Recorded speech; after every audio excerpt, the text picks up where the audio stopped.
Quando eu tinha só 13 aninhos, descobri uma coisa terrível, que às vezes as pessoas que mais deveriam cuidar da gente são, na verdade, os piores inimigos da nossa vida.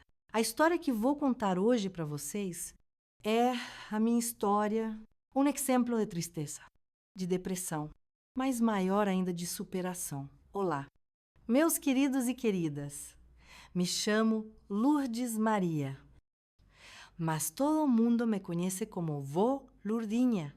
Tenho 73 anos e nasci lá em Ribeirão das Neves, Sabana Grande, PH, em 1952.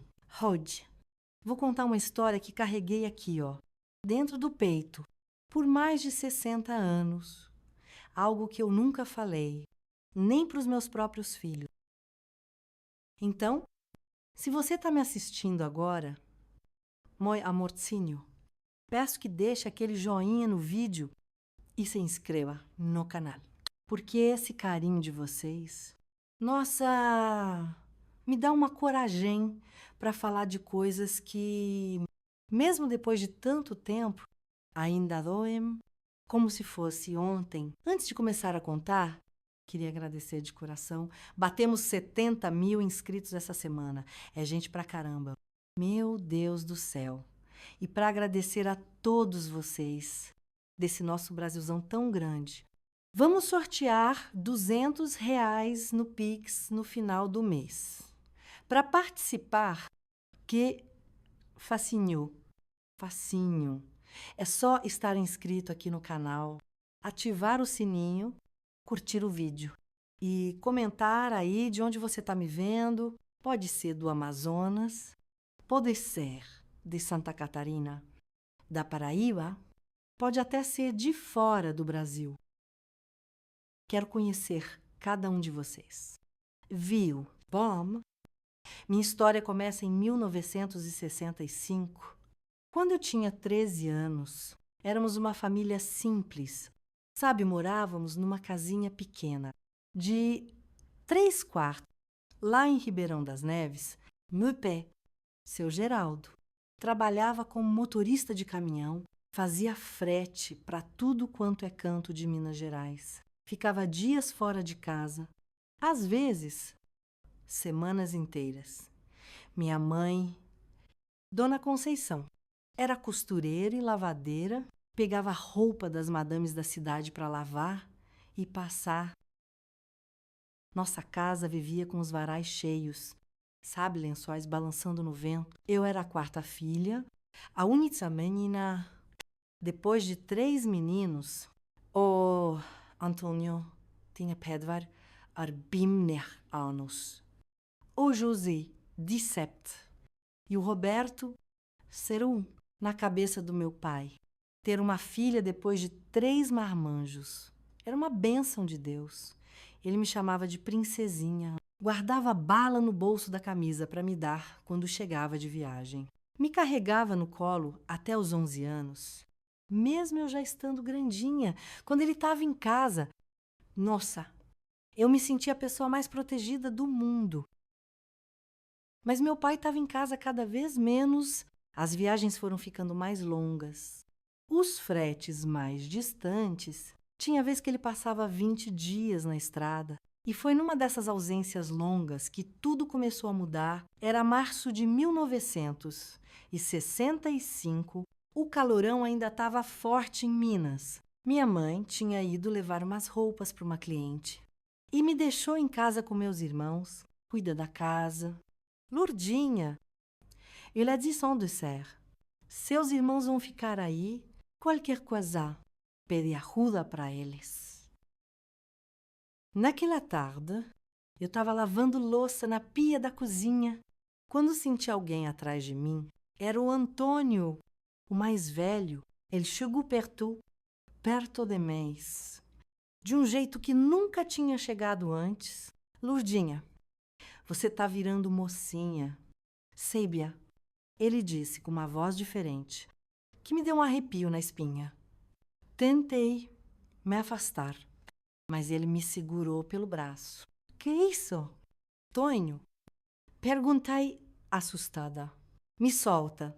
Tô terminando de lavar a louça. Foi quando José entrou na cozinha. Pensei que ele ia brigar com o Antônio. Sabe, me defender. Mas o sorriso no rosto dele me disse que não. Eles tinham combinado alguma coisa. Eu podia sentir. O Roberto apareceu logo depois, encostado no batente da porta, com um olhar que eu nunca tinha visto. A mãe só volta de noite, disse o José. Ninguém vai saber. O que aconteceu naquela cozinha, naquela tarde, é algo que até hoje me dá náuseas de lembrar. Eram meus irmãos, a pessoa que deveria me proteger, me defender. Mas naquele dia, eles foram meus algozes. Os três juntos, planejado, como se eu fosse um bicho. Uma coisa, não a irmã deles. Quando acabou, o Roberto, o mais novo, que tinha só 15 anos, disse uma coisa que me persegue até hoje. Se você contar para alguém, ninguém vai acreditar. Vão dizer que você é mentirosa, que você que quis. Fiquei deitada no chão da cozinha por quase 1 hora depois que eles saíram. Não conseguia levantar, não conseguia parar de chorar. Quando finalmente consegui me mexer, fui direto para o banheiro, tomei banho, até a água do chuveiro acabar, esfregando a pele até ficar vermelha, como se pudesse limpar o que tinha acontecido. Quando minha mãe chegou, fingi que estava tudo bem, foi a coisa mais difícil que já fiz na vida. Tá tudo bem? Lourdinha? Ela perguntou, notando meus olhos inchados. Tá sim, mãe, só tô com uma dorzinha de cabeça. Naquela noite, tranquei a porta do meu quarto, empurrei a cômoda contra ela, mas não adiantou nada. Na manhã seguinte, quando minha mãe saiu para a feira, eles voltaram. O Antônio arrombou a porta com um empurrão que jogou a cômoda longe. Não adianta se trancar. Bobinha, ele disse, com o José e o Roberto logo atrás. Essa casa é nossa também. E assim começou meu inferno particular. Cada saidinha da minha mãe, cada ausência do meu pai. Era uma sentença, eles revesavam, vigiava se alguém vinha, enquanto os outros, eu não consigo nem completar a frase, os abusos foram ficando mais frequentes, mais violentos. Eles sabiam exatamente quando podiam agir, conheciam a rotina da minha mãe melhor que ela mesma. Sabiam que às terças e quintas ela ia entregar roupa e depois ficava batendo papo com as vizinhas no fim da tarde. Sabiam que aos sábados ela ia à feira e demorava pelo menos 2 horas. E sabiam que meu pai só voltaria depois de muitos dias na estrada. Comecei a mudar, de menina alegre, falante, virei uma sombra, parei de comer direito, emagreci horrores, vivia com olheiras profundas. Na escola, minhas notas despencaram e eu, que sempre fui boa aluna, comecei a tirar nota baixa, a faltar aula. O que está acontecendo com você? Lourdinha, minha professora perguntou um dia. Você sempre foi tão aplicada? Queria tanto ter contado a verdade naquele momento. Mas as palavras do Roberto ficavam ecoando na minha cabeça. Ninguém vai acreditar em você. E eu mesma começava a duvidar. Será que eu tinha feito alguma coisa para provocar aquilo? Será que a culpa era minha? Eu me torturava com essas perguntas todos os dias. Em casa, comecei a me vestir diferente. Usava roupas largas, feias, sabe? Tentando me esconder, me fazer invisível. Cortei meu cabelo bem curtinho. Parei de sorrir. Fazia de tudo para não chamar atenção, mas não adiantava. A coisa só piorava.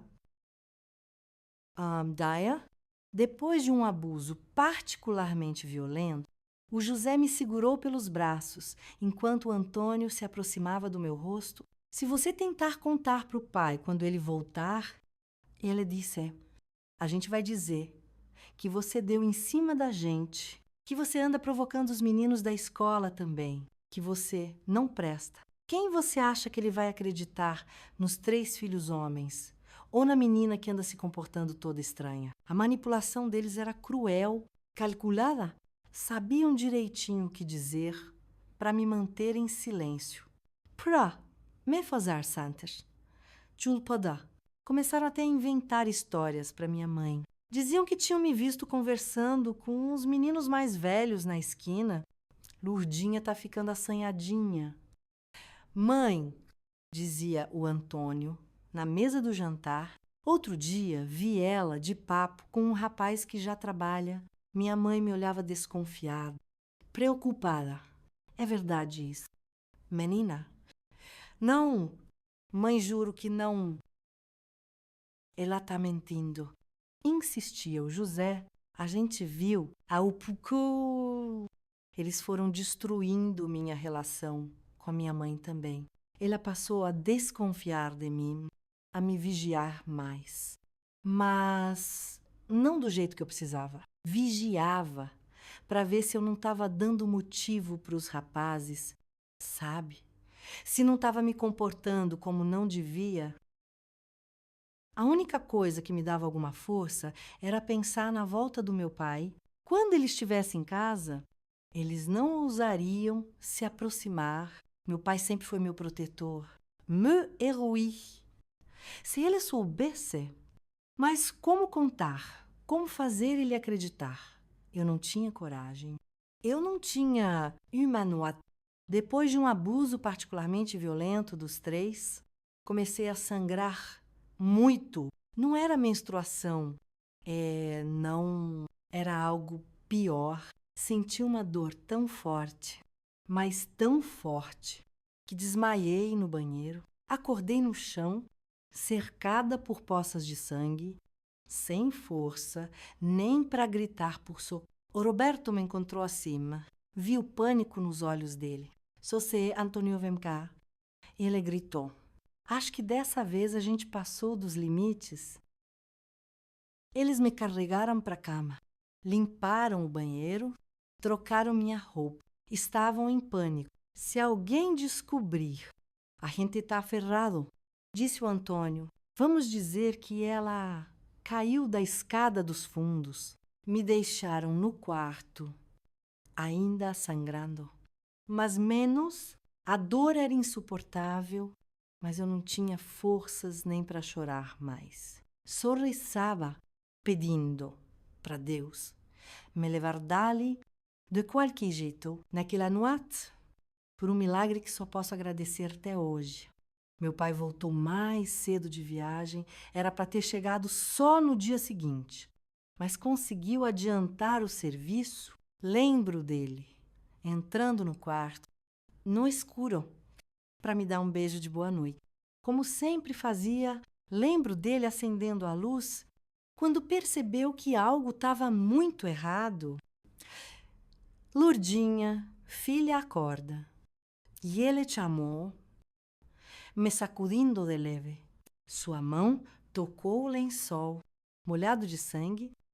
Meu Deus, o que aconteceu aqui? Conceição. Vem cá. Agora abri os olhos com dificuldade e vi meu pai, meu herói, com os olhos cheios de lágrimas e pavor. Tentei sorrir. Tentei dizer que estava feliz, que ele tinha voltado. Mas só consegui sussurrar: pai, me ajuda? E foi a última coisa que disse antes de desmaiar de novo. O desespero na voz do meu pai, chamando minha mãe, o caos que se instalou na casa, o caminho até o hospital. Tudo isso são partes confusas na minha memória, mas lembro com clareza do olhar dos meus irmãos quando me tiraram de casa, carregada nos braços do meu pai. Um olhar de puro terror, não pela minha saúde, não, mas pelo que viria a seguir. Eles sabiam que, dessa vez, Não haveria como esconder. Cheguei no Hospital Santa Helena quase sem vida. Minha pressão estava baixíssima.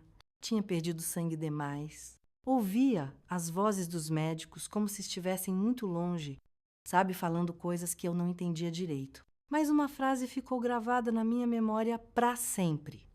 Esta menina foi vítima de abuso sexual continuado e violento. Precisamos chamar a polícia imediatamente. A sala de emergência virou um turbilhão. Meu pé, que sempre foi um homem calmo, começou a gritar, a quebrar coisas. Precisaram de 3 enfermeiros para segurar ele. Eu nunca tinha visto meu pai daquele jeito. Quem fez isso com a minha filha Quem? Ele gritava com um desespero que partia o coração. Minha mãe chorava num canto, em estado de choque, balançando para frente e para trás como uma criança assustada. Parecia que ela não conseguia processar o que estava acontecendo. Enquanto os médicos corriam para me estabilizar, uma assistente social entrou no quarto. Era uma moça jovem, com olhos gentis e voz calma. Se aproximou da minha cama e segurou minha mão. Lourdes, e meu nome é Margarida. Estou aqui para te ajudar. Você pode me dizer quem fez isso com você? Abri a boca, mas as palavras não saíam. Olhei para o meu pai, destruído de dor, encostado na parede. Olhei para minha mãe, que parecia ter envelhecido 10 anos numa noite. Só como eu podia dizer a verdade? Como podia destruir completamente nossa família? Foi um grupo de rapazes. Na volta da escola, sussurrai. A mentira saiu quase sem pensar. Não conheço eles. Eram de fora. Minha primeira mentira seria a primeira de muitas que contaria nos próximos meses. Mentiras para proteger quem não merecia proteção, mentiras que me correriam por dentro como ácido. Passei uma semana internada. Tive que fazer uma cirurgia de emergência. Os médicos disseram que o trauma interno era tão severo que quase perdi meu útero aos 13 anos. Talvez nunca pudesse ter filhos. Eles avisaram meu pai. Durante esta semana, não vi meus irmãos nenhuma vez. Meu pai e minha mãe se revezavam ao meu lado, dia e noite. Meu pai segurava minha mão enquanto eu dormia. E quando acordava, ela estava lá, com olheiras profundas e barba por fazer. Vou encontrar quem fez isso, princesa. E ele prometia, nem que eu tenha que revirar essa cidade inteira. A polícia veio várias vezes, faziam as mesmas perguntas e eu dava as mesmas respostas vagas. Não sabia descrever os agressores, não sabia de onde eram, não tinha certeza de nada. Os policiais trocavam olhares desconfiados, sabiam que eu estava escondendo alguma coisa. Filha, você precisa nos ajudar, dizia um delegado de cabelos grisalhos. Se você não falar a verdade, esses homens podem fazer o mesmo com outras meninas. Aquilo me atormentava, pensar que meus próprios irmãos poderiam machucar outras meninas, mas, ao mesmo tempo, como eu podia destruir minha família? Como podia fazer meu pai perder não só a filha, mas também os 3 filhos homens? Na noite antes de receber alta, tive uma visita inesperada. Minha mãe tinha ido para casa tomar um banho e meu pai foi comprar algo para comer na lanchonete do hospital. Fiquei sozinha no quarto por quase 1 hora. A porta se abriu devagarinho e o Roberto entrou. Meu irmão mais novo, só 2 anos mais velho que eu, estava irreconhecível. Magro, pálido, com olheiras fundas. Parecia que tinha envelhecido anos em apenas 1 semana. Meu primeiro impulso foi gritar, mas ele levantou as mãos. Em sinal de rendição, Lourdinha, por favor, só vim dizer que... Ele começou a chorar. Algo que eu nunca tinha visto ele fazer, que eu sinto muito, muito mesmo. Fiquei em silêncio, observando aquele garoto que tinha participado do meu tormento, agora reduzido a lágrimas na minha frente. O Antônio e o José, disseram que se eu não participasse, eles iam me bater, que eu não era homem de verdade. Eu não queria. Juro que não queria. Vá embora. Foi tudo que consegui dizer. Antes que o pai volte, ele está desconfiado da gente. Sabia. Já perguntou várias vezes onde a gente estava naquele dia. Está perguntando para os vizinhos se viram algo estranho. O Antônio está em pânico. Não respondi. Uma parte de mim queria que meu pai descobrisse tudo, que a justiça fosse feita, mas outra parte sabia que isso destruiria nossa família para sempre. Você não falou nada. Né? Roberto perguntou, nervoso. Se fosse falar, vá embora. Repete. Mas firme? Não quero ouvir ameaças. Não é ameaça. E ele disse, se aproximando da porta, é só que você sabe como o pai é. Se ele descobrir, vai matar a gente. Literalmente. E saiu antes que eu pudesse responder. Fiquei olhando para a porta fechada, as lágrimas escorrendo pelo rosto, porque o pior era que ele tinha razão. Meu pé, sempre tão calmo e amoroso, tinha um limite. E esse limite era a minha segurança. Voltei para casa. Numa tarde de domingo, meu pai tinha limpado e arrumado meu quartinho, comprado uma colcha nova, até pintado as paredes de um amarelo clarinho que eu sempre gostei, para você se sentir num lugar novo. E ele explicou, recomeçou. Uma fechadura nova e resistente tinha sido instalada na porta. Meu pai me entregou a chave, solenemente. Ninguém entra aqui sem sua permissão. Ninguém. Os primeiros dias em casa foram estranhos. Meus irmãos mal apareciam.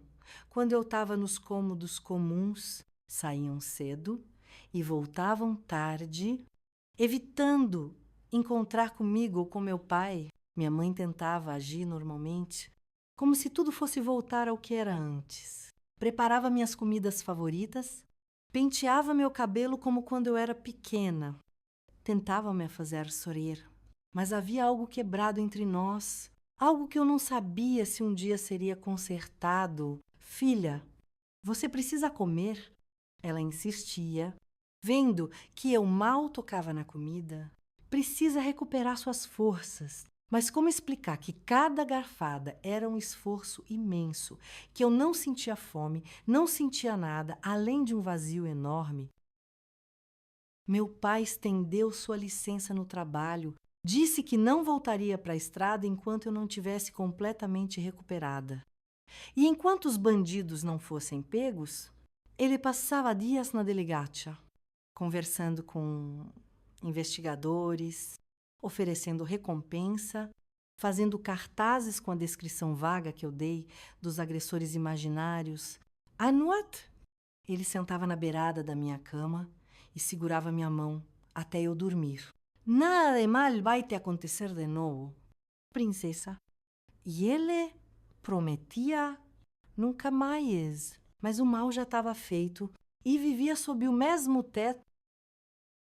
Os pesadelos começaram quase imediatamente. Acordava gritando no meio da noite, suando frio, revivendo cada momento de horror. Meu pai vinha correndo, me abraçava, tentava me acalmar.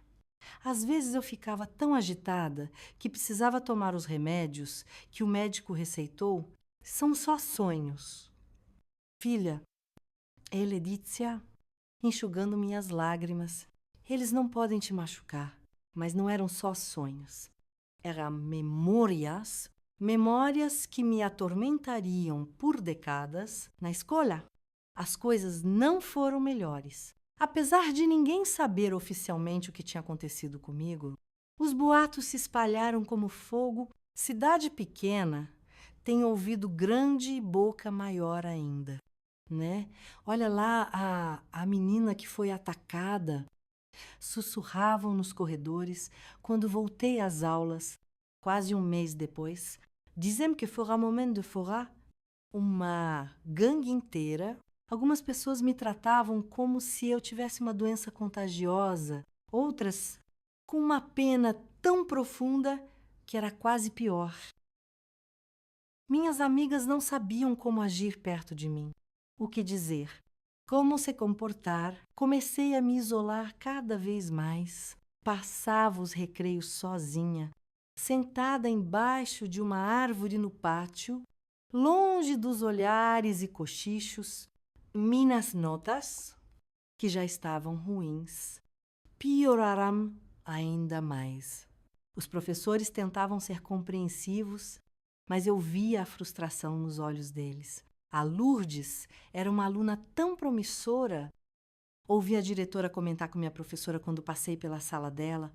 É uma pena que tudo isso aconteceu. Será que ela vai conseguir se recuperar? Em casa. A tensão era palpável. Meu pai continuava sua cruzada para encontrar os culpados. Cada vez mais frustrado com a falta de progresso, minha mãe tentava manter a paz, sempre andando na ponta dos pés, como se temesse que qualquer barulho pudesse quebrar ainda mais nossa família já despedaçada. Meus irmãos desenvolveram estratégias diferentes. Antônio, o mais velho e líder deles, agia como se nada tivesse acontecido aos vezes. Até tentava ser gentil comigo. Oferecia ajuda com a lição de casa. Perguntava se eu queria assistir televisão. Tô preocupado com você.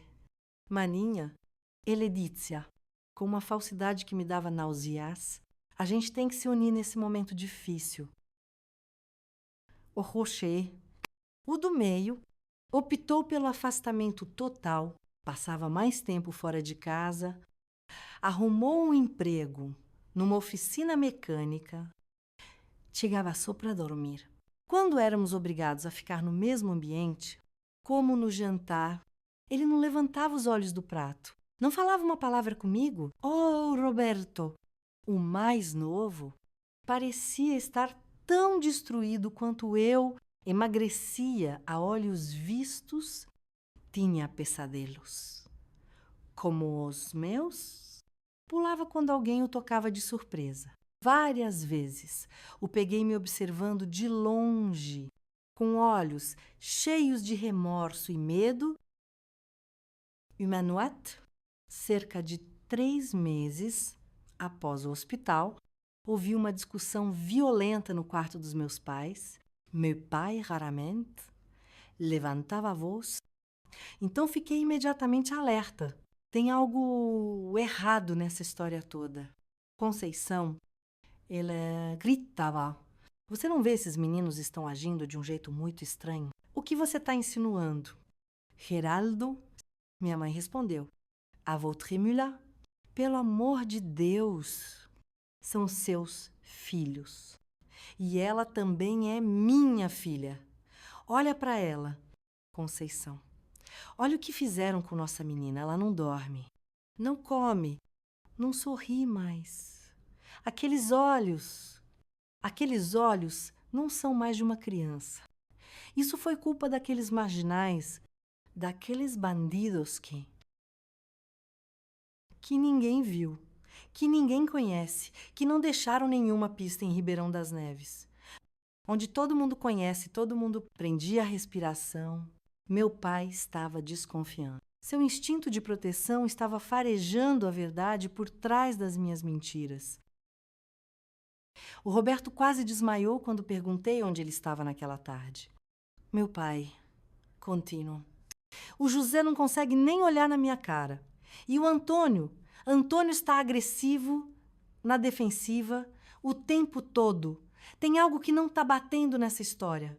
Conceição, você está delirando.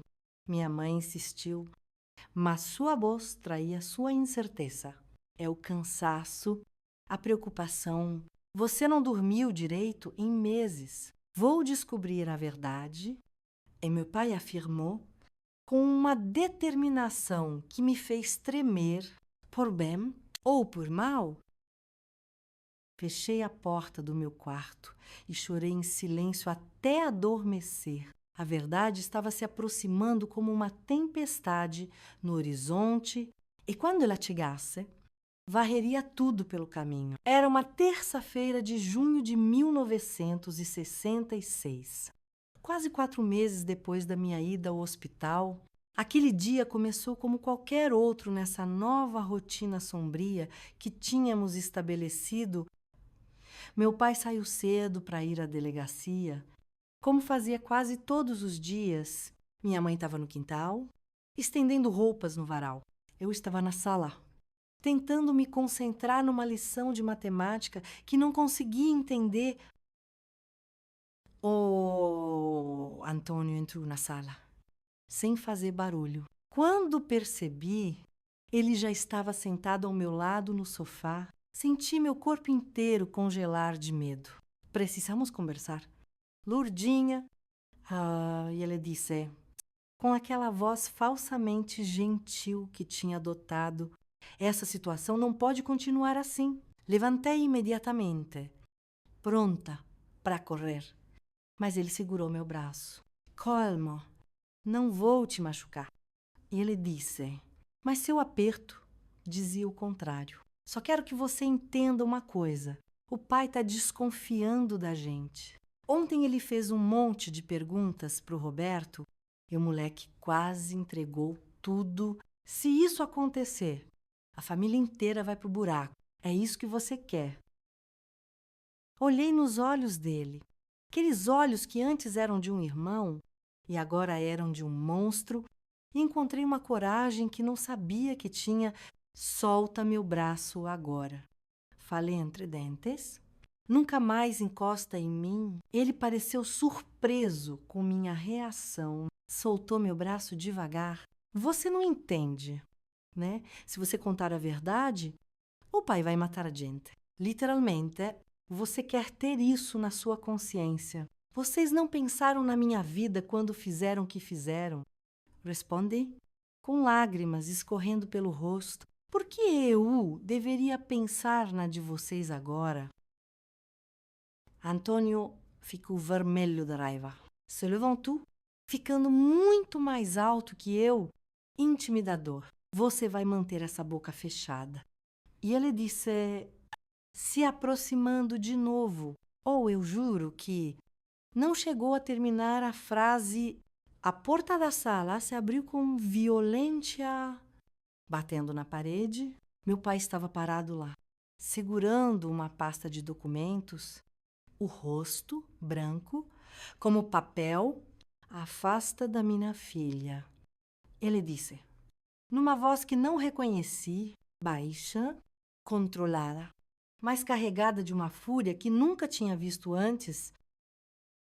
Antônio deu 2 passos para trás, levantando as mãos. Pai, não é o que você está pensando. Meu pai jogou a pasta na mesa de centro. Papéis se espalharam pelo chão. Reconheci o cabeçalho do hospital. Acabei de voltar do hospital. Meu pai disse, ainda naquela voz controlada e terrível, fui buscar cópias dos exames da Lourdes. Queria enviar para um especialista em Belo Horizonte. Ele pegou um dos papéis do chão e o segurou como se fosse algo venenoso. Sabe o que está escrito aqui? Antônio, o médico documentou detalhadamente os ferimentos da sua irmã. Detalhadamente. E sabe o que mais ele escreveu? Que esses ferimentos eram consistentes com abusos repetidos por um longo período. Não foi um ataque único, como a Lourdes disse, foram meses.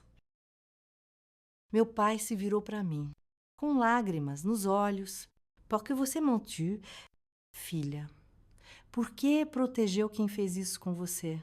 Abri a boca, mas não consegui falar. As palavras estavam presas na minha garganta, sufocadas por meses de medo e vergonha. Pai?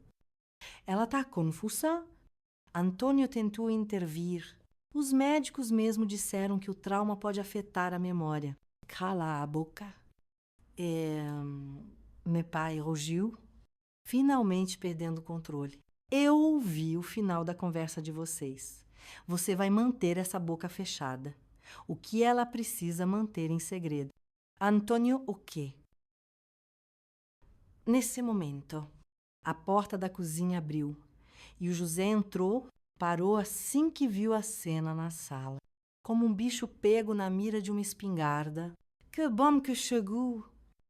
Yoshê, meu pai disse, com um sorriso que não alcançava os olhos. Estava mesmo querendo conversar com você também. José olhou para a mãe, pro Antônio, para os papéis espalhados no chão e entendeu na hora o que estava acontecendo.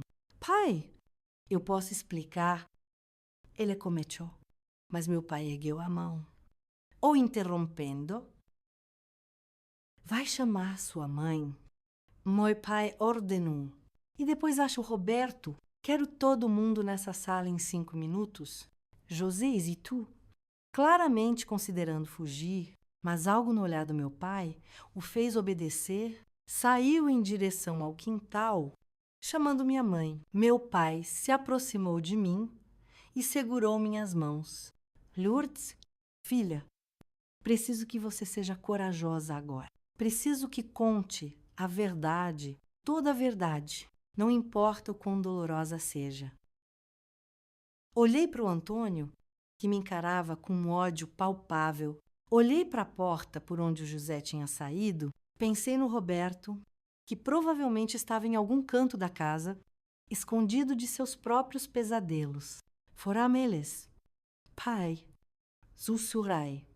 Finalmente, as palavras quase inaudíveis foram meus irmãos. Meu pai fechou os olhos por um momento, como se tivesse recebido um golpe físico. Quando os abriu novamente, vi que algo tinha mudado nele.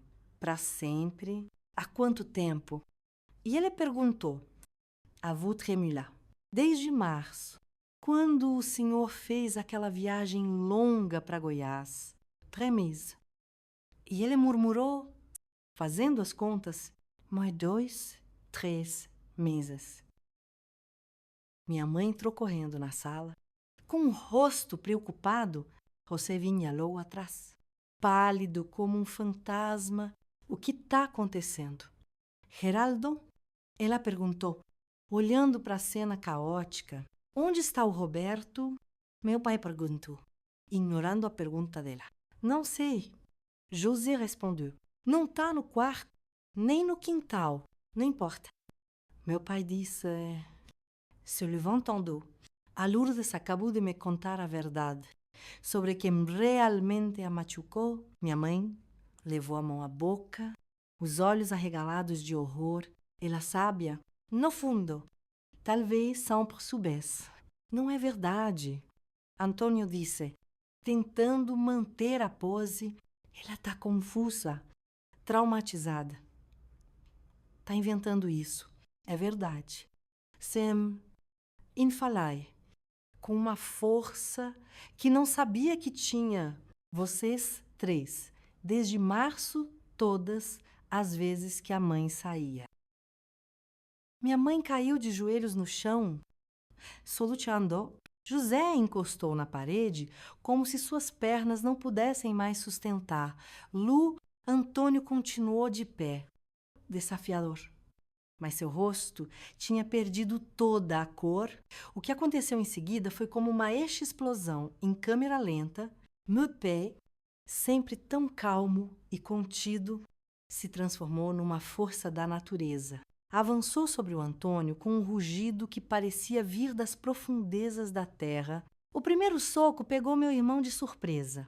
Jogando-o contra a estante de livros. Geraldo, não! Minha mãe gritou, tentando se levantar, mas era tarde demais. Anos de raiva contida, meses de frustração impotente, a revelação da traição mais profunda, tudo explodiu naquele momento.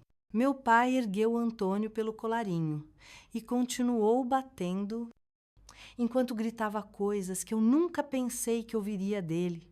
O José tentou interferir, puxando meu pai para trás.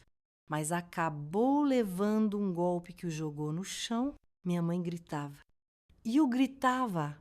A sala tinha virado um campo de batalha. Quando os vizinhos chegaram, atraídos pela comoção, encontraram meu pai sendo segurado por 3 homens. Antônio sangrando no chão, José encostado na parede com o nariz quebrado e minha mãe tentando me proteger num canto da sala. Elle en luxe. Alguém disse: "Chamem a polizia." Minutos depois, viaturas encheram nossa rua. Policiais entraram na casa, separando todo mundo. Uma deles, que conhecia meu pai, do tempo que passava na delegacia, tentou acalmá-lo. "Geraldo, pelo amor de Deus, o que aconteceu aqui?" "Eles? Meus próprios filhos. Eles." Meu pai não conseguia completar a frase. Sufocado pela raiva e pela dor. Fui quem falou, com uma clareza surpreendente. Contei tudo aos policiais, cada detalhe, cada abuso, cada ameaça. Era como se uma represa tivesse se rompido dentro de mim. E a verdade fluísse sem controle. Os policiais ouviam em silêncio, os rostos endurecendo a cada palavra. Quando terminei, um deles se virou para Antônio e José. "Vocês estão presos." "E o Roberto?" Um policial mais jovem perguntou. "Ele também estava envolvido." "Também." Confirmei, com lágrimas nos olhos. Mas ele era obrigado pelos outros. Eles ameaçavam bater nele se não participasse. Naquele momento, como se tivesse sido convocado, Roberto apareceu na porta da sala. Tinha ouvido tudo. Escondido em algum canto, seu rosto estava encharcado de lágrimas. Os olhos vermelhos de tanto chorar. É verdade. E ele disse: "Vous emborgador?" E eu fiz parte disso. "Mereço ser preso também?" Meu pé, que estava sendo atendido por um paramédico, olhou para o Roberto com uma mistura de desprezo e pena. "Você não é mais meu filho?" Ele disse simplesmente: "Nenhum de você é." Antônio e José foram levados algemados para a viatura. Roberto foi colocado em outra, semólgamos, mas igualmente preso. Antes de entrar no carro, ele olhou para mim uma última vez. "Me perdoa, Lourdinha?" Ele disse, tão baixo que quase não ouvi: "Eu sei que não mereço, mas me perdoa?" Não respondi. Não tinha perdão dentro de mim naquele momento, só um vazio imenso. Como se tivessem arrancado algo vital do meu peito. Nas semanas que se seguiram, nossa família virou o assunto principal da cidade. Os jornais locais noticiavam o caso com manchetes sensacionalistas. Irmãos abusadores presos. Em Ribeirão das Neves, pai descobre horror. Família e parte para a violência. Família destruída por segredo terrível. O julgamento foi rápido para os padrões da época. Havia prova médica, meu testemunho, a confissão do Roberto. Antônio e José foram condenados a 12 anos de prisão cada um. Roberto, por ser menor de idade e ter confessado espontaneamente, pegou uma pena mais leve. 6 anos num reformatório para menores. Meu pai nunca mais foi o mesmo. O homem gentil e sorridente que eu conhecia desapareceu naquela tarde de junho. Em seu lugar ficou uma casca. Um homem quebrado pela culpa e pela raiva. Ele não conseguia me olhar nos olhos sem chorar. Não conseguia falar sobre o que aconteceu, sem que suas mãos tremessem. Eu devia ter percebido. Ele repetia como um mantra. Devia ter ficado mais em casa. Devia ter prestado mais atenção. Falei com você, princesa. Minha mãe entrou em depressão profunda. Passava dias na cama, sem comer, sem falar. Quando finalmente começou a se levantar de novo, Era como se tivesse envelhecido 20 anos. Seus cabelos ficaram completamente brancos em questão de meses. Como eu não percebi, ela se torturava. Como uma mãe não percebe algo assim? Nossa casa, antes cheia de vozes e movimento, se tornou um mausoléu. Os quartos dos meus irmãos foram trancados, suas coisas guardadas em caixas no sótão. Nunca mais mencionamos seus nomes em voz alta, como se fossem uma maldição.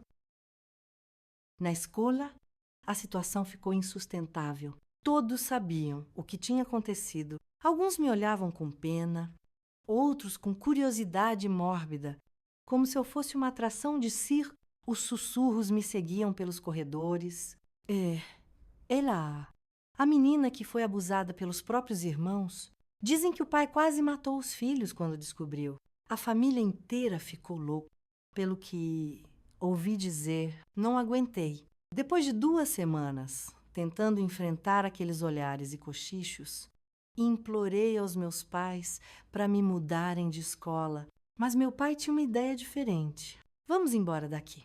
Ele disse uma noite, durante um jantar silencioso: não há nada para nós nessa cidade, só lembranças ruins.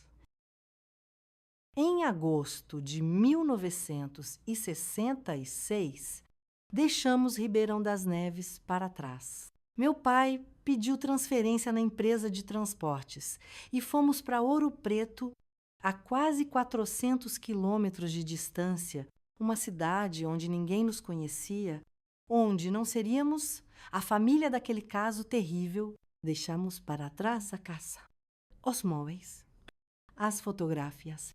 Quase tudo que pudesse nos lembrar do passado. Começamos do zero, num pequeno apartamento no centro histórico, perto da Praça Tiradentes. Mas, como descobri dolorosamente, não importa quão longe você fuja, algumas coisas você carrega dentro de si, como correntes invisíveis que nunca se soltam completamente. Os primeiros meses em Ouro Preto foram como viver numa bolha de proteção. Eu, que sempre tinha morado numa cidade pequena e plana como Ribeirão das Neves, agora me via cercada por ladeiras íngremes, casarões coloniais e uma neblina que cobria tudo nas manhãs frias. Era como se tivéssemos ido parar em outro século, em outro mundo. Começamos uma vida nova em agosto de 1966. Eu tinha acabado de completar 14 anos. Meu pai conseguiu um trabalho fixo no escritório da transportadora, sem precisar viajar. Pela primeira vez desde que me lembrava, ele estaria presente todos os dias. Minha mãe encontrou um pequeno trabalho numa padaria perto de casa, fazendo salgados. Era menos do que ela estava acostumada como costureira, mas a mantinha ocupada, longe dos pensamentos sombrios. Me matricularam numa escola católica, o Colégio Nossa Senhora das Dores. Lá, ninguém sabia meu passado. Ninguém conhecia minha história. Para todos, eu era apenas a menina nova. Um pouco quieta, pouco triste, mas apenas mais uma adolescente se adaptando a uma mudança. Temos a chance de recomeçar. Princesa. Meu pai dizia. Enquanto caminhávamos pelas ruas de paralelepípedos nos fins de semana, aqui ninguém nos conhece. Ninguém sabe o que passamos, mas eu sabia, meu corpo sabia, minha mente sabia.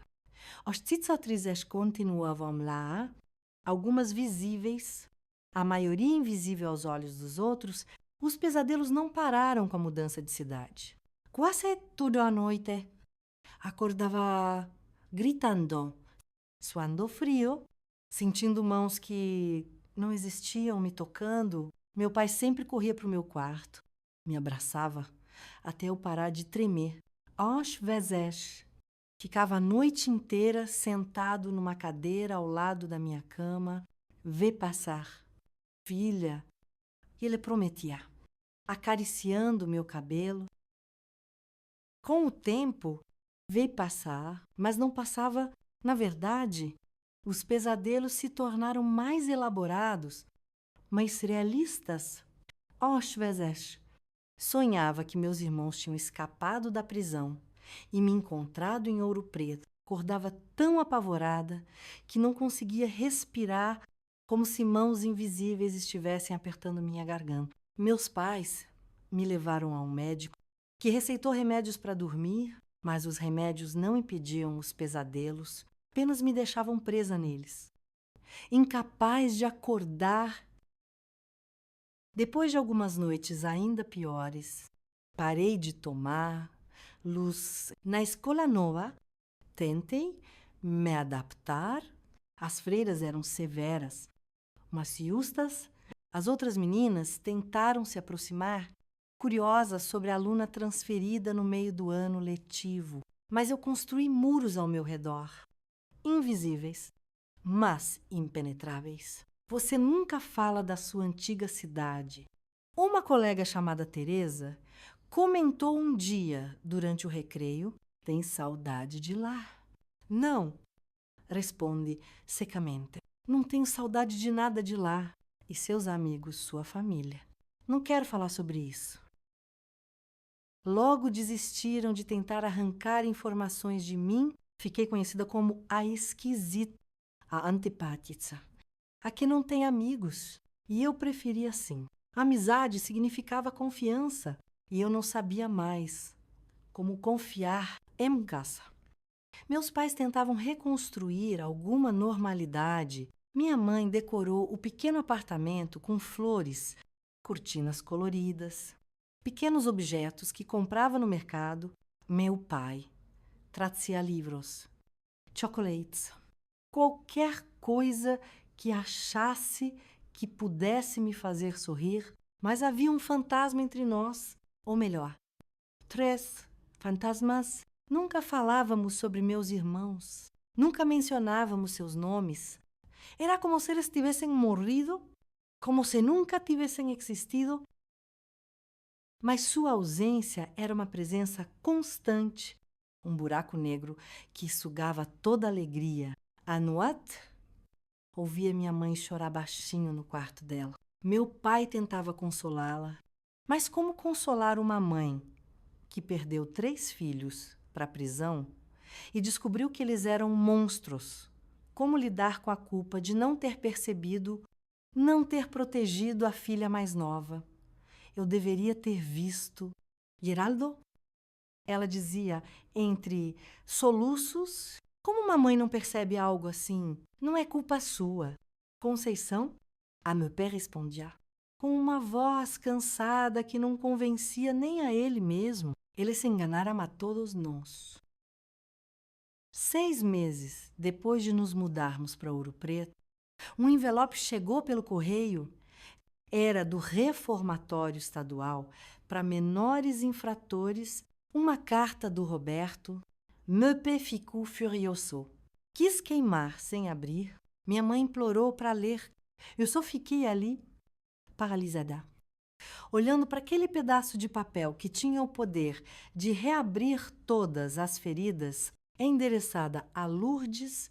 Minha mãe disse, mostrando meu nome no envelope, ela tem o direito de decidir. Meu pai me olhou, os olhos cheios de dor e raiva. Você não precisa ler isso, princesa. Não precisa deixar eles entrarem na sua vida de novo. Peguei o envelope com mãos trêmulas. Não sabia o que queria fazer. Parte de mim queria rasgar em 1000 pedaços. Outra parte queria saber o que ele tinha a dizer. Vous pensar. Responde. Guardando a carta no bolso, ainda não sei. Levei aquela carta comigo por semanas. No quarto, na escola, nas caminhadas pela cidade. Às vezes esquecia que estava ali, outras vezes era tudo em que conseguia pensar. O que Roberto poderia dizer que mudaria alguma coisa? Que palavras poderiam curar o que ele e os outros tinham quebrado? Numa tarde de domingo, sozinha no meu quarto, enquanto meus pais tinham ido à missa, finalmente tive coragem. Abri o envelope com cuidado, como se pudesse conter algo perigoso. A letra era pequena e apertada, cobrindo 4 páginas inteiras. Comecei a ler, o coração acelerado. Querida Lourdinha, não sei nem por onde começar. Talvez dizendo que não espero o seu perdão. Sei que não mereço. O que fizemos com você foi imperdoável. Eu acordo todos os dias aqui nesse lugar com a mesma pergunta. Como pude fazer algo tão horrível com minha própria irmã? Não vou dar desculpas. Não vou dizer que foi só culpa do Antônio e do José que me forçaram. Sim, eles me pressionaram, me ameaçaram, mas eu tinha escolha. Podia ter dito não, podia ter contado para a mãe, para o pai, para alguém. Podia ter te protegido como um irmão deveria fazer. Em vez disso, me tornei seu algoz. Parte do seu pesadelo. Estou fazendo terapia aqui. O psicólogo diz que preciso entender porque fiz o que fiz para nunca mais repetir. Ele diz que tem uma chance de reconstruir minha vida quando sair daqui, mas primeiro preciso reconhecer completamente o mal que causei. E eu reconheço, Lourdinha, cada dia, cada noite, cada momento que você sofreu por nossa causa, carrego isso comigo como um peso que nunca vai embora. Não estou pedindo para você me responder. Não estou pedindo para voltar à sua vida. Só queria que soubesse que sinto muito do fundo do meu coração e que, se pudesse voltar no tempo, teria sido o irmão que você merecia. Se algum dia, daqui a muitos anos, você sentir que pode me dar a chance de pedir perdão pessoalmente, estarei esperando, mas entendo se esse dia nunca chegar. Espero que você esteja conseguindo reconstruir sua vida longe daqui. Espero que um dia encontre paz com arrependimento sincero.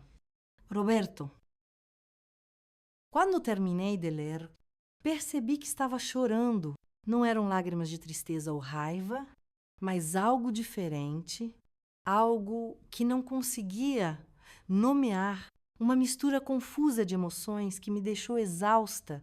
Guardei a carta numa gaveta e nunca respondi, mas também não a destruí. De alguma forma, aquelas palavras escritas no papel eram um reconhecimento do que tinha acontecido. Uma confirmação de que não tinha sido um pesadelo, de que não estava louca. Os meses foram passando, se transformando em anos. Fui me adaptando à vida em Ouro Preto, ao ritmo mais lento, às tradições daquela cidade histórica. Na escola, continuei isolada, mas aos poucos, algumas colegas foram quebrando minhas barreiras. Não chegaram a ser amigas íntimas, mas eram companhias aceitáveis. Uma delas é Marta, filha do dono da farmácia. Foi a primeira pessoa em quem confiei um pouquinho da minha história. Não contei tudo, obviamente. Apenas que tinha sofrido algo muito difícil na outra cidade e que por isso nos mudamos. Deve ter sido horrível. Ela disse, sem pressionar por detalhes. Foi? Respondi, surpresa com minha própria sinceridade. Mas estou tentando seguir em frente. Se precisar conversar, estou aqui. Ela ofereceu, com uma simplicidade que me tocou. Era a primeira vez que alguém oferecia ajuda sem parecer estar morrendo de curiosidade, sem fazer mil perguntas, sem me olhar como uma aberração, apenas oferecendo presença, companhia, um ouvido caso eu precisasse. Em casa, as coisas foram melhorando lentamente. Os pesadelos não desapareceram completamente, mas ficaram menos frequentes. Minha mãe parou de chorar todas as noites. Começou a sorrir de vez em quando, principalmente quando trazia para casa histórias engraçadas das senhoras que frequentavam a padaria. Meu pai continuava super protetor, querendo saber onde eu estava a cada minuto, ligando para a escola se eu me atrasava 10 minutos para chegar em casa, mas até isso foi diminuindo com o tempo, conforme ele via que eu estava, de alguma forma, sobrevivendo. 1968, 2 anos após nossa mudança, algo inesperado aconteceu. Uma carta chegou, dessa vez da penitenciária estadual Era de Antonio, diferente da carta de Roberto. Essa era curta, quase brusca. Lourdes, sei que você provavelmente vai rasgar isso sem ler. Sei que me odeia e tem razão. O que fizemos não tem desculpa. Estou escrevendo porque soube que o Roberto te mandou uma carta. Ele está tentando bancar o arrependido, o bonzinho, mas não acredite nele. Ele participou de tudo por vontade própria. Não estou pedindo perdão. Só queria que você soubesse que estou pagando pelo que fiz. Aqui na cadeia, quando descobrem por que você está preso, sua vida vira um inferno. Nem os piores bandidos respeitam quem faz o que fizemos. Talvez isso te dê algum consolo, saber que estamos sofrendo. Espero que sim. Antônio, esta carta, diferente da primeira, rasguei em pedaços e joguei no lixo. Não contei aos meus pais que tinha recebido. Não queria reabrir aquela ferida. Não queria ver o olhar de dor nos olhos deles. As palavras de Antônio me perseguiram por dias, não por arrependimento ou pena dele, mas porque confirmaram algo que eu sempre suspeitei. Roberto não foi apenas uma vítima das circunstâncias. Ele tinha escolhido participar, como Antônio disse. Algumas semanas depois, uma terceira carta chegou de José. Nem me abri. Joguei direto no fogo, vendo o papel ser consumido pelas chamas, desejando que minhas memórias pudessem ser destruídas com a mesma facilidade em 1970. Quando completei 18 anos, uma decisão difícil se apresentou. Roberto tinha cumprido sua pena e seria libertado. Ele não sabia onde estávamos, mas poderia descobrir, se quisesse, a possibilidade de um reencontro, mesmo que acidental. Me aterrorizava. Precisamos nos mudar de novo. Perguntei aos meus pais, durante um jantar, e se ele vier nos procurar. Meu pai, que não sabia das cartas, ficou surpreso com minha preocupação repentina. Ele não sabe onde estamos. Princesa. E mesmo que descobrisse, nunca deixaria ele chegar perto de você. Mas vocês não vão estar comigo o tempo todo. Argumentai. E se eu o encontrar na rua? E se ele aparecer na escola? Minha mãe, que estava mais quieta que o normal, finalmente falou: talvez seja a hora de enfrentar esses medos. Filha, não podemos fugir para sempre. Fiquei chocada. Minha mãe, que tinha mergulhado na depressão após descobrir o que aconteceu, agora falava em enfrentar, em não fugir. O que você quer dizer? Mãe, quero dizer que a vida continua. Roberto, cumpriu sua pena. Você está crescendo. Vai fazer faculdade em breve. Não podemos viver com medo eternamente. Meu pai olhou para ela como se tivesse enlouquecido. Você está defendendo aquele monstro. Não. Ela respondeu firme. Nunca defenderia. O que eles fizeram. Mas Roberto era o mais novo. Foi influenciado pelos outros. Talvez o quê? Que me paie. Interrompeu. Avô subindo, talvez devêssemos convidá-lo para jantar fingir que nada aconteceu. Geraldo, não é isso que estou dizendo. E você sabe, só acho que viver com tanto ódio, tanto medo, não está nos levando a lugar nenhum. Olha para nós. Fingimos que somos uma família normal, mas não somos. Estamos presos naquele dia, naquela sala, para sempre. Aquela foi a primeira vez que vi meus pais discutirem seriamente desde a descoberta dos abusos. Era como se uma comporta tivesse se rompido, liberando anos de sentimentos reprimidos. Você perdoaria seu filho. Minha mãe continuou chorando agora. Você nunca mais veria o Roberto Nem para ouvir o que ele tem a dizer. Ele não é mais meu filho. Et me peut répondre. Mas sua voz tinha perdido a convicção. Non me délaissez. Eu observava aquela discussão em silêncio, sentindo algo estranho crescer dentro de mim. Não era perdão. Nunca seria perdão. Mas talvez fosse a aceitação. A aceitação de que o que aconteceu fazia parte da minha história e que fugir não mudaria isso. Não quero ver o Roberto, disse finalmente, interrompendo a discussão deles. Não estou pronta para isso. E talvez nunca esteja, mas também não quero fugir de novo. Esta é nossa casa agora, nossa vida. Meus pais me olharam, surpresos com minha firmeza. Percebi que, pela primeira vez desde os abusos, eu estava tomando uma decisão sobre minha própria vida, não apenas aceitando o que eles decidiam por mim. Tenho medo, admite, mas não quero que esse medo controle cada passo que dou pelo resto da vida. Meu pai se levantou e me abraçou.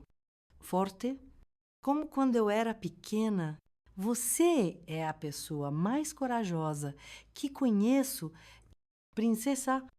E ele disse, oh, você é embórgada, muito mais corajosa que eu.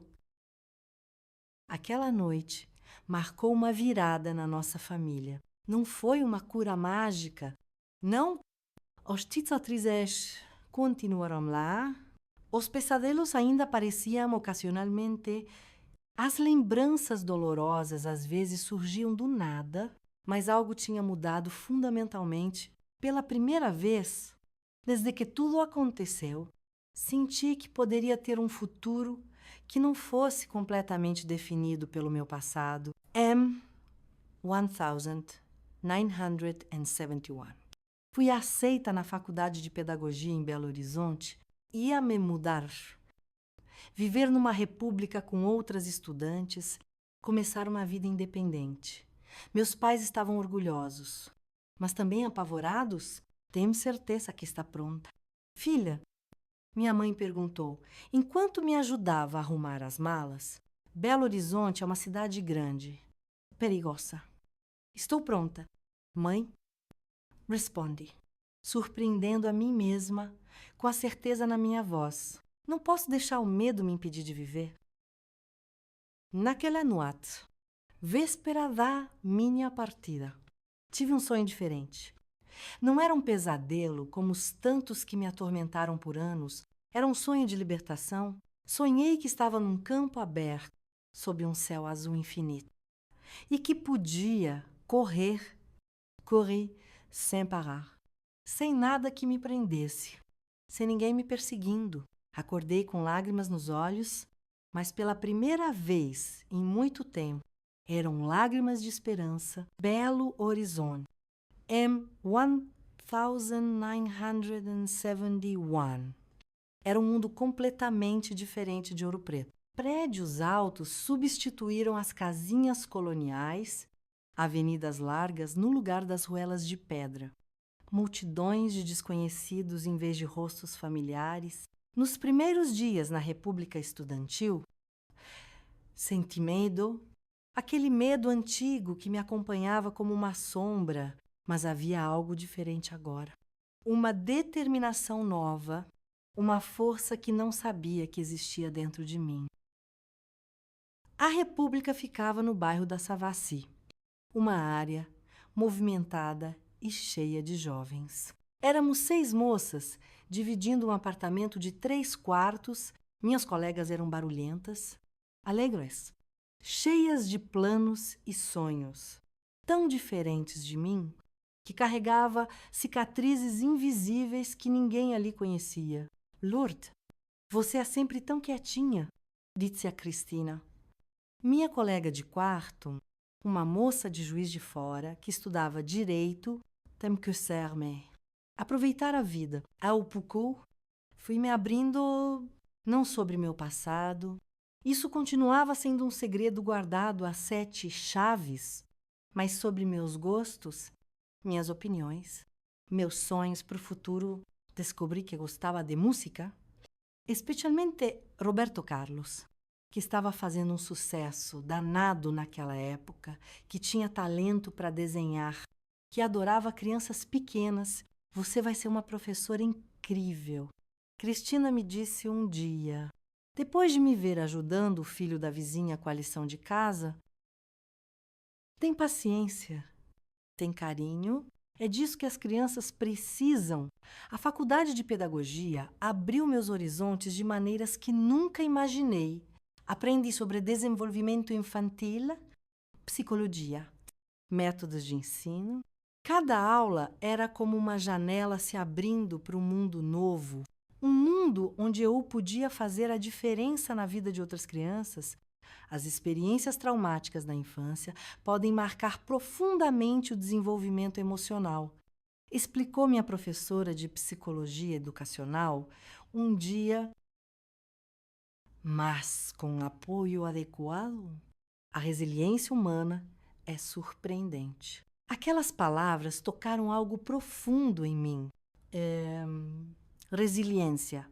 A capacidade de se recuperar, de se adaptar, de crescer apesar das adversidades. Era isso que eu estava construindo, dia após dia. Sem nem perceber, meus pés me ligavam toda a semana. Preocupados, saudosos. Nas primeiras férias, quando voltei para Ouro Preto, notei como pareciam mais velhos, mais cansados.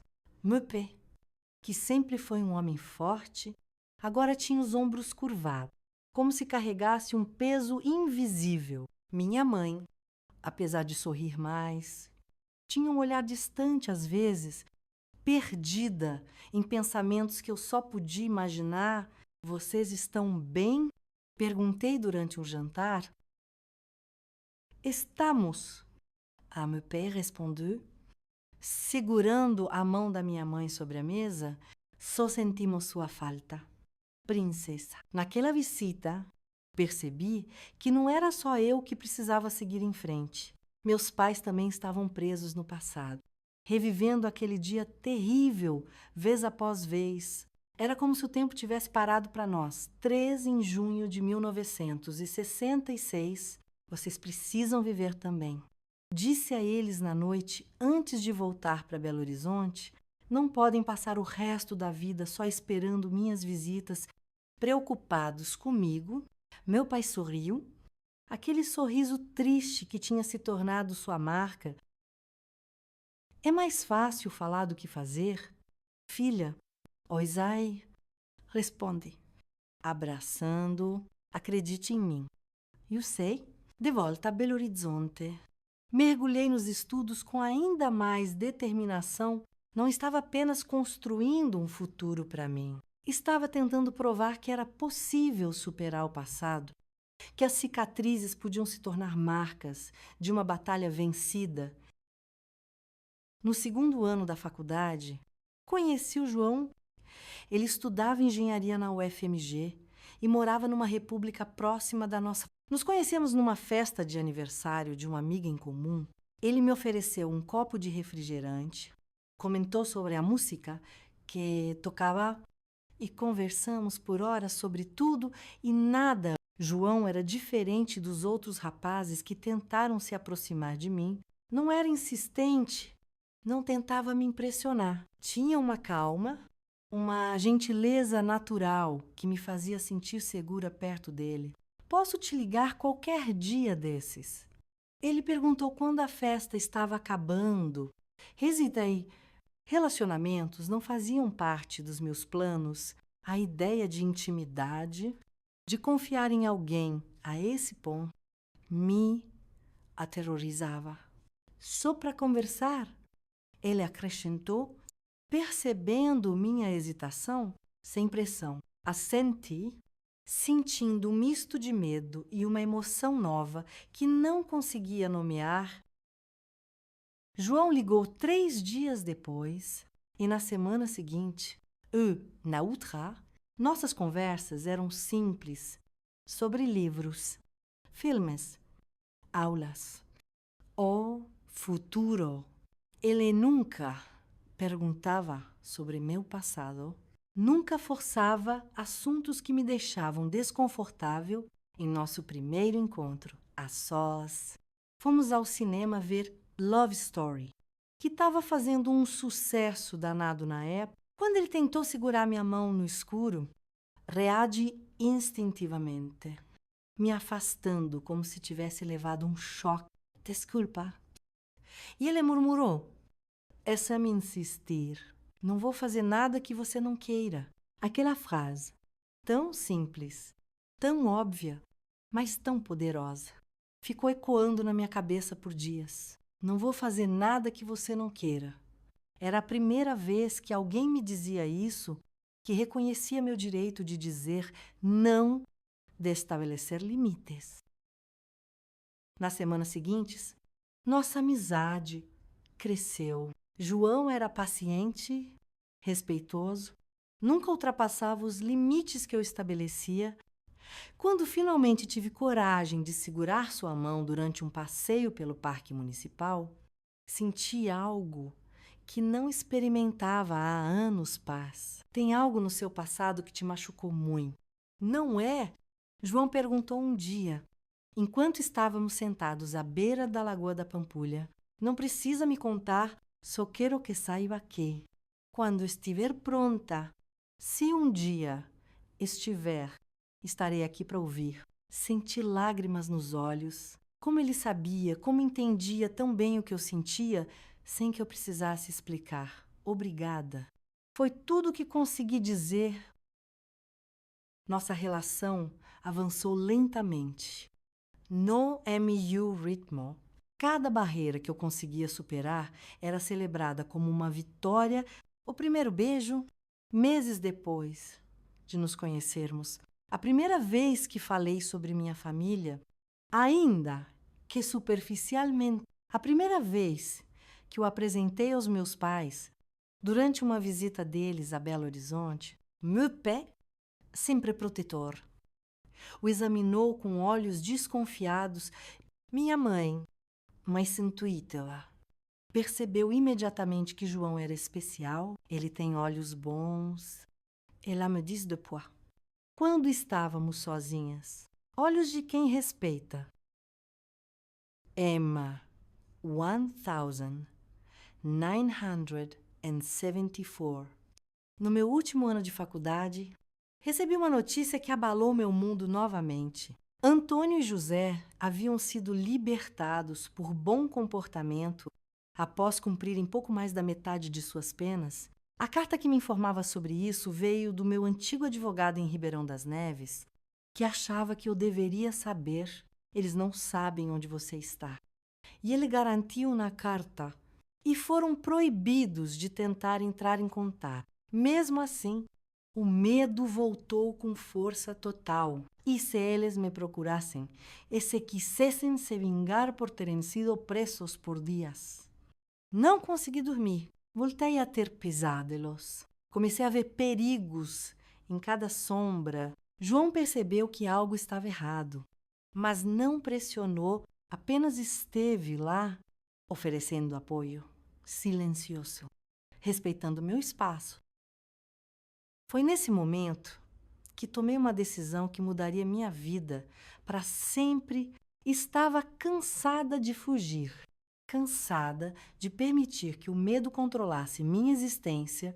Se quisesse realmente seguir em frente, precisava enfrentar meus demônios de uma vez por todas. Preciso te contar uma coisa, disse a João, uma noite. Sentados no pequeno apartamento que ele tinha alugado após se formar, sobre meu passado, sobre por que sou como sou. Ele segurou minha mão, seus olhos cheios de compreensão. Só se você quiser. Lourdes, não precisa ser hoje, não precisa ser nunca, se for muito doloroso. Mas eu precisava. Pela primeira vez, contei toda a história, desde o primeiro dia na cozinha da minha casa em Ribeirão das Neves, até a descoberta do meu pai, a prisão dos meus irmãos, nossa fuga para Ouro Preto. Falei sem parar. As palavras saindo como uma torrente represada por anos. João ouviu em silêncio, segurando minhas mãos, lágrimas silenciosas escorrendo pelo seu rosto. Quando terminei, exausta, emocional e fisicamente, ele me abraçou com tanta delicadeza que comecei a chorar de novo. Você é a pessoa mais forte que já conheci. Ele disse simplesmente: Eu te amo. Nada do que você me contou muda isso. Nada. Aquela noite marcou o verdadeiro início da minha cura, compartilhar minha história, meu segredo mais obscuro, e ser aceita, amada apesar disso, ou talvez até mais por causa disso, foi libertador de uma forma que nunca imaginei possível. Nas semanas seguintes, com o apoio de João, tomei outra decisão difícil confrontar meus irmãos. Não pessoalmente. Ainda não estava pronta para isso. Mas através de três cartas, uma para cada um deles, para Roberto. Escrevi sobre como sua participação nos abusos, mesmo sendo mais novo, mesmo alegando ter sido coagido, me feriu profundamente. Contei como passei anos tentando entender como meu próprio irmão, que eu amava e confiava, pôde fazer parte de algo tão horrível. Não te odeio mais. Escrevi no final, mas também não posso te perdoar completamente. O que posso fazer é te desejar que encontre paz, que reconstrua sua vida, que nunca mais cause dor a ninguém. Para Russi, meu irmão do meio, sempre distante, sempre frio, escrevi sobre a raiva que senti por anos. Como ele, que deveria ter me protegido como irmão mais velho, escolheu se juntar a Antônio nos abusos. Espero que o tempo na prisão tenha te feito refletir. Escreve, espero que entenda a gravidade do que fez. Não quero te ver de novo, não quero ter contato, mas quero que saiba que não vou mais viver com medo de você. A Cata para Antonio, o líder. O instigador foi a mais difícil por dias. Encarei o papel em branco, incapaz de encontrar palavras que expressassem a profundidade da minha dor, da minha raiva, do meu desprezo. Você roubou minha infância. Acabei escrevendo: roubou minha inocência, minha confiança, minha capacidade de me sentir segura por anos. Você controlou minha vida através do medo. Mas isso acaba agora. Não tenho mais medo de você. Você não tem mais poder sobre mim. Enviei as 3 cartas no mesmo dia, sem me esperar resposta. Sem querer resposta. Era um ato simbólico, uma declaração de independência. A partir daquele momento, eu não seria mais definida como vítima dos meus irmãos, seria definida pelas minhas próprias escolhas, pelo meu próprio caminho. Em dezembro de 1974, me formei em pedagogia. Meus pais estavam na plateia, sorrisos orgulhosos nos rostos envelhecidos. João estava ao meu lado, aplaudindo mais alto que todos quando recebi meu diploma, 2 semanas depois. Ele me pediu em casamento. Não tenho muito a oferecer além do meu amor. E ele disse, me mostrando um anelzinho simples: me prometeu cuidar de você, respeitar seus limites, construir uma vida onde você se sinta segura e amada. Hesitei, não por falta de amor. Eu amava o João, mais do que imaginei ser possível amar alguém. Mas por medo de não ser capaz de ser uma esposa completa, medo de que minhas cicatrizes fossem profundas demais. E se eu nunca conseguir? Você sabe? Murmurai, envergonhada. E se o trauma for forte demais? João sorriu, aquele sorriso gentil que me conquistou desde o início. Lourdes, casamento não é só isso. É companheirismo, é amizade, é construir algo juntos.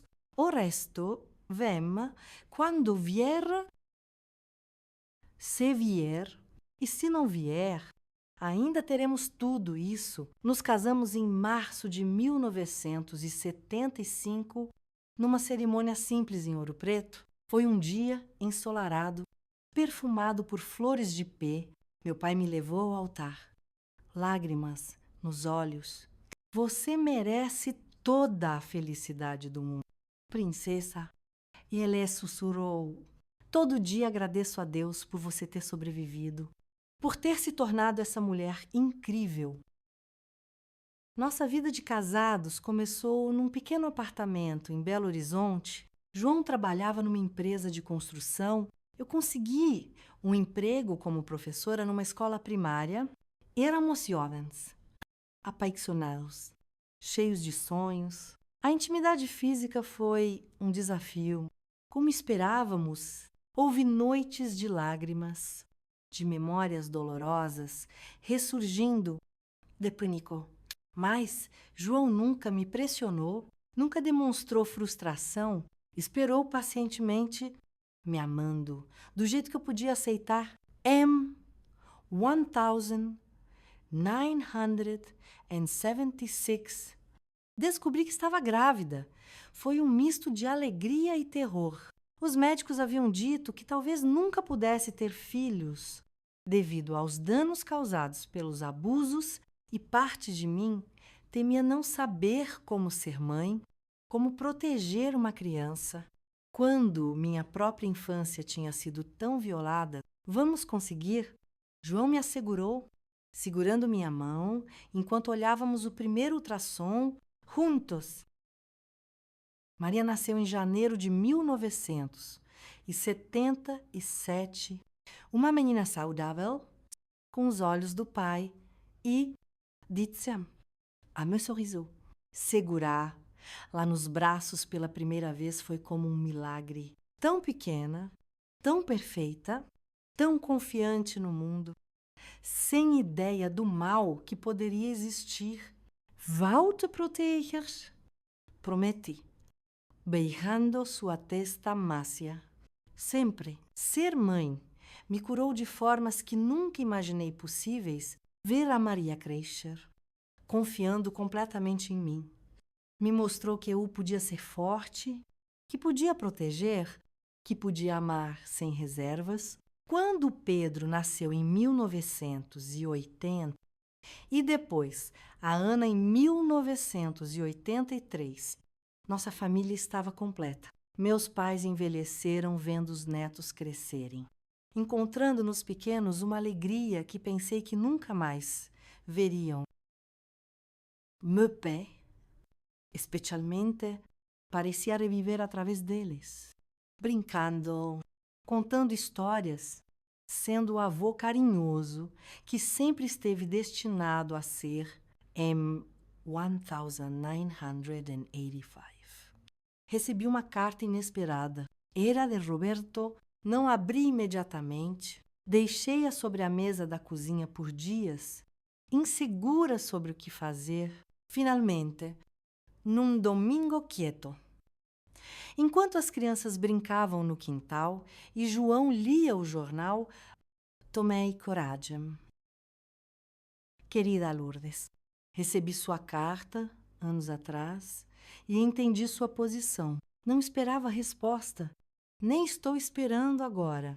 Só queria que soubesse que sua carta mudou minha vida. Suas palavras, duras mas justas, me fizeram enxergar realmente o mal que causei nos últimos anos. reconstruir minha vida. Terminei os estudos, consegui um emprego estável, conheci uma mulher boa que sabe sobre meu passado. E mesmo assim me aceitou. Faço terapia regularmente e trabalho como voluntário numa instituição que ajuda crianças vítimas de abuso. Não estou pedindo para voltar à sua vida. Sei que isso é impossível. Só queria que soubesse que suas palavras tiveram um impacto, que não caíram em ouvidos surdos. E que desejo, do fundo do coração, que você tenha encontrado a paz e a felicidade que merece. Se um dia quiser me responder, saber mais sobre minha vida agora, ficarei feliz. Mas entendo perfeitamente, se preferir, que esta seja a última comunicação entre nós. Com carinho e arrependimento sincero, Roberto, mostrei a carta para o João, que a leu em silêncio. O que você quer fazer? E ele perguntou, simplesmente. Pensei por um longo tempo. A menina ferida dentro de mim queria rasgar a carta, ignorar que Roberto existia, mas a mulher que eu me tornei, professora, esposa, mãe, conseguia ver algo além da raiva. Acho que vou responder. Decidi finalmente, não para retomar contato, não para perdoar completamente, mas para mostrar que sobrevivi, que construí uma vida boa, apesar do que eles fizeram. Minha resposta foi breve, contendo apenas informações básicas sobre minha vida, meu casamento, meus filhos, minha carreira como professora. Não incluí fotos, nem endereço, apenas um relato simples de quem eu tinha me tornado. Fico feliz que tenha encontrado um caminho de redenção. Escrevi no final. É o máximo que posso dizer agora. Nunca recebi notícias de Antônio ou José. Anos depois, soube por uma conhecida de Ribeirão das Neves que Antônio havia morrido numa briga de bar em 1990 e que José tinha se mudado para o norte do país, perdendo contato com todos. Roberto respondeu uma vez, agradecendo por eu ter escrito, dizendo que estava casado e esperando seu primeiro filho. Não respondi dessa vez. E ele respeitou meu silêncio. A vida seguiu seu curso. Meus filhos cresceram, fortes e seguros. Sem saber do meu passado sombrio, meu pai faleceu em 1992 em paz. Sabendo que eu estava bem, minha mãe o seguiu 2 anos depois, partindo durante o sono, como se não quisesse ficar sem ele por mais tempo. João e eu envelhecemos juntos. Vendo os filhos se formarem, casaremos, nos darem netos, o amor entre nós, que começou de forma tão hesitante, cresceu e se transformou em algo profundo e inabalável. Ele nunca deixou de ser aquele homem paciente que respeitava meus limites, que me fazia sentir segura. Em 2010, já avó de 4 netinhos, tomei uma decisão que jamais imaginei que tomaria. Escrevi para Roberto, pedindo para nos encontrarmos, não por ele, mas por mim, para fechar aquele capítulo definitivamente. Nos encontramos num cafezinho no centro de Belo Horizonte. Ele estava muito diferente. Cabelos grisalhos, rugas profundas, óculos de leitura. Não parecia em nada com o adolescente que participou do meu tormento. Conversamos por quase 2 horas sobre nossas vidas, nossos filhos, nossos arrependimentos. Nunca deixei de me arrepender. E ele disse, os olhos baixos, nem um único dia. Oi, Zai. Respondi, surpresa por não sentir raiva, apenas uma tristeza distante. E espero que nunca deixe. Não foi um encontro de reconciliação, não houve abraços, nem promessas de manter contato. Foi um encontro de encerramento, de virar a página definitivamente. Quando nos despedimos, ele perguntou, Você conseguiu ser feliz? Lourdes. Apesar de tudo, pensei no João, em nossos filhos, em nossos netos. Na vida que construímos juntos, sim, respondi com sinceridade, muito feliz. E essa foi a maior vitória. Não ter permitido que aqueles meses de horror definissem toda a minha existência, ter escolhido a vida, o amor, a felicidade. Apesar das cicatrizes. Hoje, aos 73 anos, olho para trás e vejo um caminho difícil, mas que valeu a pena percorrer. Sou avó de 7 netos, maravilhosos. Uma professora aposentada que ajudou centenas de crianças. Uma mulher que aprendeu que as piores feridas podem cicatrizar se dermos tempo. E cuidado, meus queridos que me assistem até aqui, obrigada por ouvirem minha história. Se estou contando isso hoje, depois de tantos anos de silêncio, é porque acredito que pode ajudar alguém que esteja passando por algo parecido para dizer que há esperança, que há um caminho além da dor. Se você está enfrentando seu próprio vale de sombras, lembre-se, você é mais forte do que imagina. A cura pode ser lenta, pode ser difícil, mas é possível. Acredite nisso. E antes de me despedir, queria agradecer os 70 mil inscritos. É muita gente. Meu Deus do céu! Não esqueçam de deixar o like nesse vídeo, se inscrever no canal e ativar o sininho para não perder nenhuma história. Viu? Ah, e entrem no nosso grupo do Zap. O link está aqui na descrição. Lá, a gente manda todos os dias histórias reais de outras vovós que, como eu, enfrentaram dificuldades e conseguiram superá-las. São histórias que vão te inspirar, te dar força nos dias difíceis. Um beijo carinhoso da vó Lourdinha e até o próximo vídeo. Um beijo carinhoso da vó Luz. Aí